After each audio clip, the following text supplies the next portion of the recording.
Okay, it's been a minute. How y'all doing?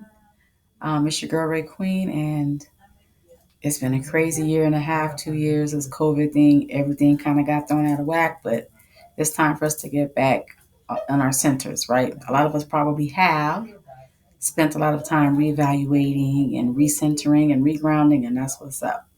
So now we're going to go on another journey. So this series is called Permission to Heal, right? Because I've discovered in my work with so many of my sisters that they haven't given themselves or gotten the permission from people they respect, the permission to heal, right? So we're going to learn how to give ourselves permission to heal. And we're going to start doing little bitty things every day together with your girl. We're going to take this journey and we're going to do some healing, right?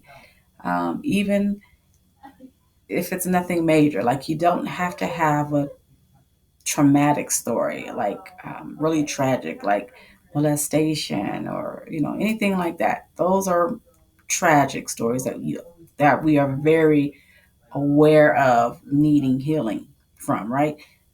But I'm talking about the small things, like maybe we have some anger issues, and maybe we can't keep a man, or maybe we had daddy issues, and it shows up in the smallest ways, right? But those small appearances that our traumas make keep us from walking in our purpose and becoming the best version of ourselves that we can be. So we are going to give ourselves, starting today, permission to heal, right?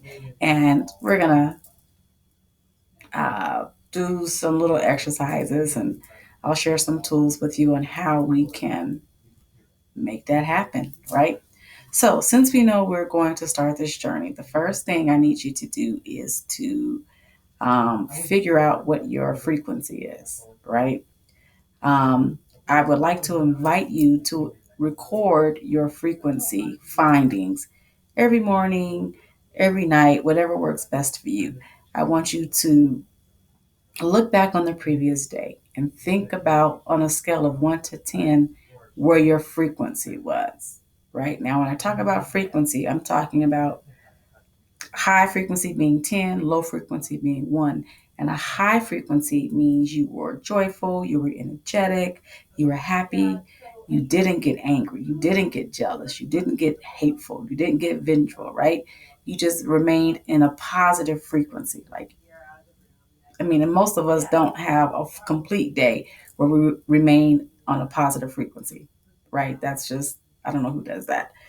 But you want that to be your goal. So at the end of the day, think back on the day, play it back in your mind, and think, what, um, how did I react to a situation today? Did I go off on the person who cut me off on the road, right? Did I get irritated at work? Did I get frustrated at my spouse? Did I yell at my kids even though it wasn't their issue, right? Those kinds of things. Reflect back and say, you know what? I was at about a 5 today.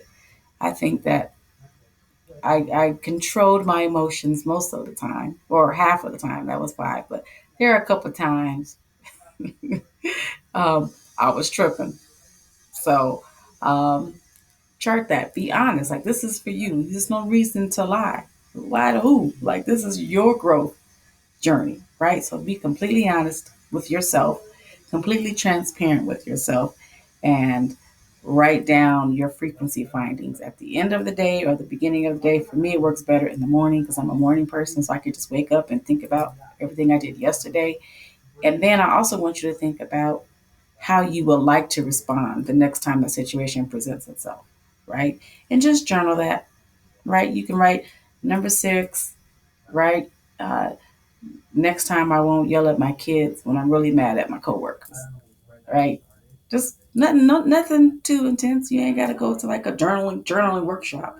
Just one sentence, capture why you have chosen your frequency finding.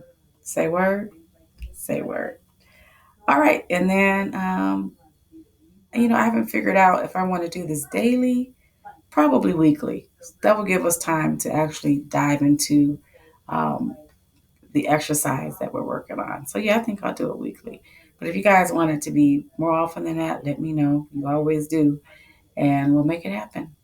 All right, sisters, sending peace and love, health and happiness in anything that makes you walk in your divine purpose.